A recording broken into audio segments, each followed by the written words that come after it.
شروع اللہ کا نام لے کر جو بڑا مہربان نہایت رحم والا ہے۔ ان لوگوں نے جب خدا سے عہد وثاق کیا تو ان میں سے ایک فریق نے اس کو کسی چیز کی طرح پھینک دیا۔ حقیقت یہ ہے کہ ان میں اکثر بے ایمان ہیں۔ سبحان اللہ۔ پیارے مسلمانوں، اللہ تعالی ہمیں قرآن پاک ترجمے کے ساتھ سن کر اس پر عمل کرنے کی توفیق عطا فرمائے۔ 5 وقت بعد جماعت نماز پڑھنے کی توفیق عطا فرمائے۔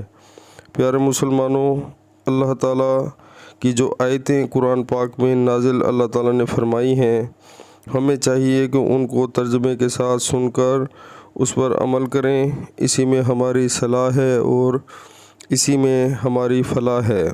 تو نہایت افسوس سے کہنا پڑتا ہے کہ آج کل ہم جو مسلمان ہیں کلمہ گو، وہ تقریباً 95% لوگ، مرد ہوں یا عورتیں، سب جو ہے نماز سے دور ہو چکے ہیں۔ تو اس میں بہت بڑی خرابی ہے، ہم شیطان کے رستے پر چل پڑے ہیں۔ پیارے مسلمانوں، جیسے ہی اذان کا ٹائم ہو، دنیا کے سارے کام چھوڑ کر اللہ کے حضور جھک جائیں اور اپنے جتنے بھی دنیاوی کام ہیں ان کو بھول کر اللہ کو یاد کریں، کیونکہ شیطان جو ہے وہ ہمیں آگ کی طرف دھکیلنا چاہتا ہے اور اللہ تعالی ہمیں جنت میں بھیجنا چاہتا ہے۔ تو اب ہم نے خود فیصلہ کرنا ہے، ڈیسائیڈ کرنا ہے کہ ہم نے کون سا رستہ اپنانا ہے، ہمیں کون سا رستہ زیادہ پسند ہے۔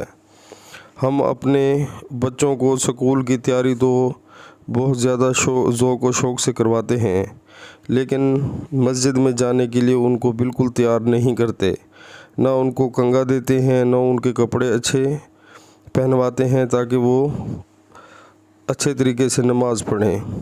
تو خدا را اسی کا خیال کریں، خود بھی نماز پڑھیں، بچوں کو بھی نماز کی تلقین کریں، اسی میں ہمارا فائدہ ہے، عمل کریں، انشاءاللہ بہت فائدہ ہوگا۔ السلام علیکم ورحمۃ اللہ وبرکاتہ۔